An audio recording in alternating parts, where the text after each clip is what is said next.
I want you to picture the scene. It's the winter of 1976. We are in Henan province, China, right outside the city of Anyang. It's cold, the ground is hard, and you have a team of archaeologists working at a site called Yingsu.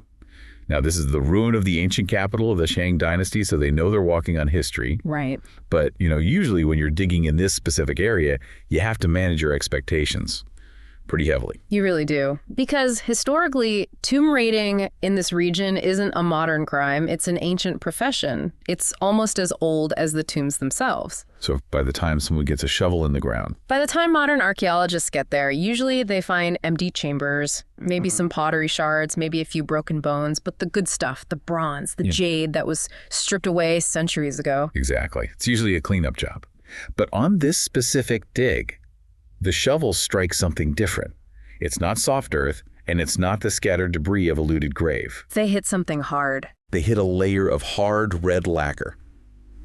And as they start to, peel back the layers of earth, they realize the soil hasn't been disturbed. They're looking at a miraculously intact burial chamber. Which is the archaeological equivalent of winning the lottery. And when they finally get it open, the scale of what they find is it's overwhelming. It is absolutely packed. We aren't talking about a few trinkets. No, we are talking about a hoard of over 1,900 artifacts.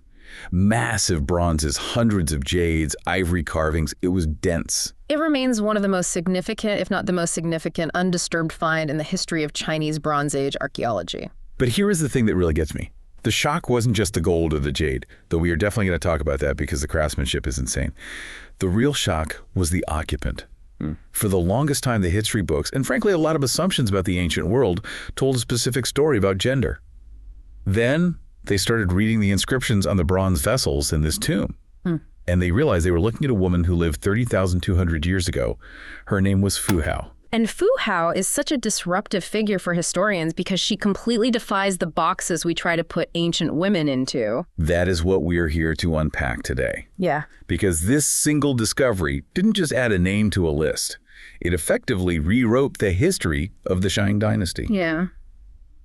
We found out that Fu Hao wasn't just a queen. No. She was a high priestess, a wealthy feudal landowner, and, this is the part that blows my mind, a supreme military commander.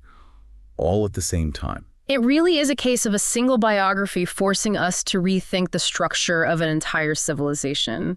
So I want to start with the part that seems the most contradictory, to what we usually hear about this era. Yeah. The warrior aspect. Yeah. When I first read Warrior Queen, I'll be honest, I picture something ceremonial. Maybe she wears a nice breastplate for a parade, waves from a chariot, and then goes back to the palace while the men do the actual fighting. That is a very common assumption. But in this case, the evidence is incredibly explicit that she was in the thick of it. We aren't guessing here. So we have records. We are relying on oracle bone inscriptions. These are the primary written records of the Shang Dynasty. Basically, the royal archives carved onto turtle shells and ox bones. And these records state, without any ambiguity, that Fu Hao was a general. Not just a figurehead. No, not at all. The numbers mentioned in the text are huge. One record talks about her leading a campaign with 13,000 troops. Now, to a modern ear, maybe that sounds like a standard stadium crowd. But for the Bronze Age, what does 13,000 look like? It's massive. You have to remember the population density was much lower 3,000 years ago. An army of 13,000 wasn't just a division. It was likely the single largest military force the Shang state could mobilize at one time. Wow. This suggests she wasn't just leading a personal bodyguard or a small militia. She was commanding a significant percentage of the empire's total military capacity. The king was trusting her with the security of the state. And who was she fighting? Because you don't raise an army that big for a border skirmish. No, you don't. She was tasked with handling the Shang's most persistent and dangerous enemies. The records list campaigns against the Tufang in the northwest, the Yifang and Bafang in the southeast. Okay. And she also fought the Changfang. Now, the Changfang were particularly formidable. They were the major rival power that constantly threatened the Shang borders. So sending her was a big deal. The fact that Fu Hao was the one sent to deal with them tells you everything about her standing. I want to dig into how she actually fought. Because commanding 13,000 people today with radios and GPS is hard enough. How do you coordinate that many people in 1200 BC? It's all about logistics and pre-planned strategy, and we actually have a detailed account of a campaign she led against the Bafang that shows she was a master tactician. This is the story that stood out to me. Her husband, King Wuding, is also on the battlefield, right? Yes, but they aren't just marching together in a big clump, they split up. The oracle bones describe a coordinated operation. King Wuding took his forces and attacked from the east. His job was to engage the Bafang and essentially flush them out. So he's the beater, driving the game. Exactly. He attacks and the Bafang forces break and flee to the west. But what they don't know is that Fu Hao has already marched her army around and set up an ambush position on the western route. Wait, so she's lying in wait? Yes. When the enemy fled from the king, they ran directly into Fu Hao's lines. It was a classic pincer movement. That is incredible coordination for that time period. Yeah. I mean, if she attacks too early, the enemy sees her. If she attacks too late, they get away. Without radios, the timing has to be perfect. It implies a high level of discipline and planning. And it proves she had independent command. It proves she had independent command authority. She wasn't just following orders. She was executing complex maneuvers that required her to read the flow of battle. And if the text records weren't enough to convince people, the tomb provided the physical proof. The smoking gun, so to speak. The battle axes. Right. Among the weapons found in her tomb, and there were many, were two massive bronze battle axes known as Yu. And when we say massive, we mean they are heavy. They weigh nearly 20 pounds each. 20 pounds. I mean, go to the gym and pick up a 20-pound dumbbell. Now imagine swinging that around. Was she actually using these to fight? Probably not in a duel. You wouldn't be, fencing with a 20-pound axe. But these weren't just decorative wall hangers either. In Shang iconography, the Yu axe is the supreme symbol of military power. So what did it represent? It represents the authority to execute. Execute the enemy? Execute anyone. It symbolizes the king's authority to punish disobedience with death. It's the power of life and death over your own troops. Wow. Usually you only see these associated with the king himself.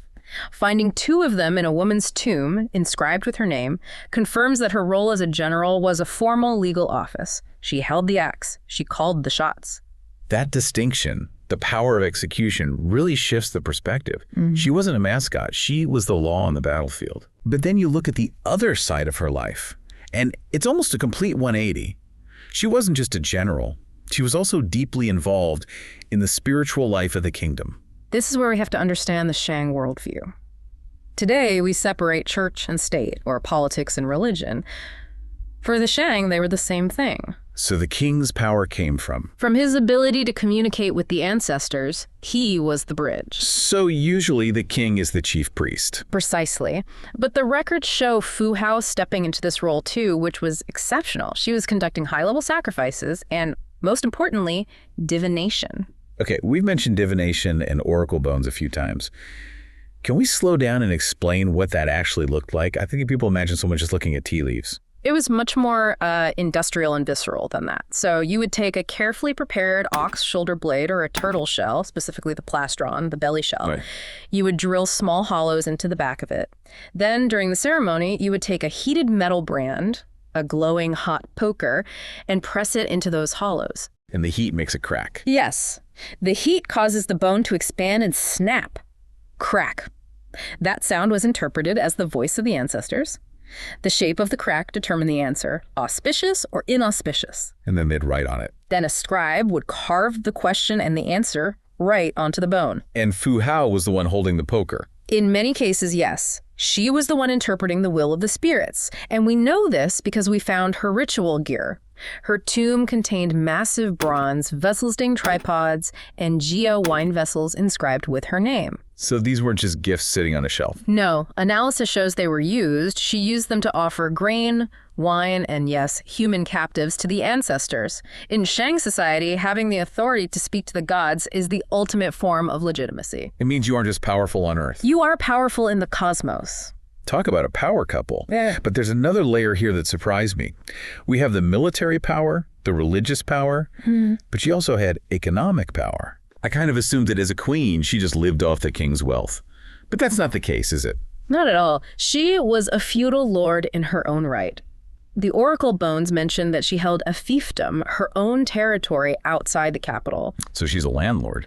Basically, she managed agriculture, she collected tribute from the local population, and critically, she maintained her own soldiers. Those 13,000 troops we talked about, many of them were likely raised from her own lands, owing loyalty directly to her. Wait, so she has her own land, her own income, and her own private army. In a lot of monarchies, that sounds like a threat to the king. It seems not. It suggests that the Shang state wasn't a strict top-down bureaucracy like later Chinese dynasties. It was a feudal network. So she's a vassal. Fu Hao was essentially a powerful vassal who also happened to be the king's favorite wife. She wasn't asking for an allowance. She was generating wealth and contributing it to the state. That economic independence is such a modern concept, having your own bank account separate from your spouse. But I want to pivot to that relationship. We've established she is a terrifying general and a holy priestess. But who was she as a person? What was her marriage to King Wuding actually like? Well, this is one of the rare times where archaeology gives us a glimpse of actual emotion.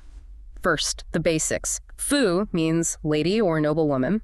Hao was her clan name. She was one of King Wuding's 64 wives. 64? That is a lot of competition. It is a crowded house. Yeah. But the records make it very clear she was the Hao, the primary consort. And the evidence for their bond comes from what the king asked the oracle bones. Right, the divination. We have dozens of inscriptions where King Wuding is divining about her personal well-being. What kind of things was he asking? Everything. He asks about her pregnancies. Will the child be a boy? Will the birth be safe? He asks about her general health. But there's one specific anecdote that I just love. Oh, yeah. There is a record where the king asks the spirits if they are the cause of Fu Hao's toothache. The toothache. Yes. Lady Hao has a toothache. Is it a curse? Which ancestor is upset? It's such a mundane human detail. That's amazing. You have this warrior woman who chops down enemies, but she's human. She has a toothache, and her husband is worried enough to bother the gods about it. That really does humanize them. It stops being about bronze axes and starts being about a husband worried that his wife is in pain. And that care extended to the very end. Fu Hao died young, likely in her mid-30s, and the records show Wuding was absolutely devastated. I can imagine. He didn't just bury her, he went to extreme lengths to ensure she was safe in the afterlife. What did he do? Well, aside from the tomb, he conducted a spirit marriage. He posthumously married Fu Hao to his own ancestors. Hold on. He married his dead wife to his dead ancestors. That sounds weird. To us, yes, but you have to follow the Shang logic. He was worried that when she arrived in the afterlife, she would be alone or vulnerable. Okay. By formally marrying her to the greatest kings of the past, his father, his grandfather, he was ensuring she had a permanent high-ranking status in the spiritual hierarchy. He was making sure she was under the protection of the most powerful spirits available. That is essentially a spiritual protection racket. Don't mess with her. She's with the old kings. Exactly. And even after she died, he continued to ask her spirit for advice on military matters. He institutionalized her power. She wasn't just a memory. She became an active ancestor spirit who could influence the fate of the nation. Let's walk into the tomb itself. We skimmed over it in the intro, but I want to get a sense of what it felt like in there. You mentioned 1,900 objects. What stood out? The sheer volume of jade is the first thing that hits you. 755 jade items. To give you context, in Shang culture, jade was more valuable than gold. Really? More than gold? Oh, yes. It was believed to have magical properties. It preserved the body and connected the wearer to moral virtue. Finding that much jade in one place is unprecedented. And it wasn't just raw rocks, right? No, the artistry is stunning. There are jade phoenixes, dragons, tigers, and the material itself tells a story. Much of this jade came from the Khotan region in modern Xinjiang. That's thousands of miles away. Exactly. It tells us that Fu Hao lived in a hyper-connected world. The Shang had trade networks that stretched across the continent. She was wearing wealth that had traveled further than most people would ever walk in 10 lifetimes. And alongside the weapons of war, there were personal items. Yes, over 500 bone hairpins, ivory combs, mirrors. And I think that contrast is what captivates people. You have these 20-pound execution axes sitting right next to delicate, intricately carved hairpins. It paints a picture of a woman who lived fully in both worlds. A warrior who could command an ambush, but also an elegant noblewoman who maintained the aesthetic standards of the court. Now, we have to address the harder part of the discovery, because when they opened the tomb, it wasn't just artifacts they found. No. And this is where we have to suspend our modern judgment and try to understand the Shang belief system, however brutal it seems to us. Archaeologists found the remains of 16 human sacrifices in the tomb. 16 people buried with her. Who were they? They were likely servants, attendants, or guards. Some were buried in niches in the walls, others in the waste pit under the coffin. In the Shang worldview, death wasn't the end. It was a continuation. A continuation. If you were a queen and a general in life, you needed a staff to maintain that status in the afterlife. So the logic was, she needs her team. Yes. Sending Fu Hao into the next world without attendants would have been seen as neglect, almost like sending a general into battle without soldiers. It underscores just how hierarchical their society was. Some people were rulers, others were literally resources to be used. And there were animals, too. There are also 6 dogs buried with her. It's a grim reminder of the reality of that era. It's easy to romanticize the warrior queen, but it was a brutal time. It was. Moving to the legacy of this discovery. Aside from the cool factor of finding an unlooted tomb, why does Fu Hao matter so much today? Why are we still talking about her? The biggest impact is on how we view the history of gender in China. For centuries, the dominant narrative was Confucian. Now, Confucianism comes much later, about 700 years after Fu Hao. Right. And Confucianism emphasizes strictly separate spheres. Men in the public political sphere, women in the domestic sphere. Men plow, women weave. Exactly. And because Confucian historians wrote the history books, they often projected that backward, assuming it was always that way. Fu Hao blows that theory out of the water. She does. She proves that in the Shang Dynasty, gender roles were much more fluid. Power seems to have been based on ability, royal favor, and clan status, rather than strictly on biological sex. If you could do the job, you got the job. If you could do the job, even if that job was killing the enemy, you could hold the title. I feel like we have to make the comparison because everyone does. Everyone calls her the real Mulan. It's the inevitable comparison, but I'd actually argue Fu Hao is more impressive than the Mulan legend. How so? Well, think about the story of Mulan. She has to disguise herself as a man to fight. The premise is that a woman cannot serve. She has to hide her identity to save her country. Right, she's breaking the law to do the right thing. Fu Hao predates the Mulan legend by over 1,000 years, and she didn't have to hide anything. She ruled openly as a woman. She commanded troops as Lady Hao. The society she lived in accepted her authority without her needing to pretend to be a man. That's a powerful distinction. She didn't break the glass ceiling. It seems like the ceiling hadn't even been built yet. Or at least it was much higher than we thought. It suggests that the restrictions on women were a later invention, a degradation of an earlier system that was actually more meritocratic. There's also a contribution to language, right? Yeah. Because the stuff in her tomb was written on. Yes.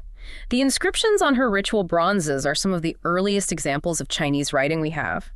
They were crucial for archaeologists. How? Because her name is mentioned so frequently in the oracle bones, which we can date, finding her name on the bronzes allowed archaeologists to use her tomb as a benchmark. It helped date the evolution of the Chinese script and other artifacts found at Yingsu.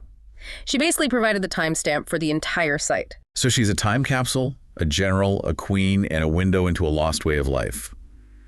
It's incredible that for 3,000 years, she was just a name on some scattered turtle shells, and now she's a fully realized historical figure. And a figure of immense complexity. She wasn't one thing. She was a singularity queen, general, priestess, mother. So here's the question I want to leave everyone with, and I'd love your take on this to close us out. Go ahead. We found her tomb intact, which we established as a total miracle. And because we have her stuff and the oracle bones, we know her story. But was she a complete anomaly? Was she the only one? That is the lingering question that keeps historians up at night. Was Fu Hao a unique exception because she had a particularly trusting husband and lived during a time of specific military crisis? Or were there many powerful women in the Bronze Age whose tombs just happened to be looted, erasing their stories from history? It makes me wonder what else we've lost. It does. Her story forces us to question our assumptions. If we hadn't found this one specific hole in the ground in 1976, we would still believe that women in the Bronze Age were invisible. It's a haunting thought. Who else is missing from the history books simply because we haven't found their tomb yet? That's it for this deep dive into the life of Fu Hao. Thanks for listening.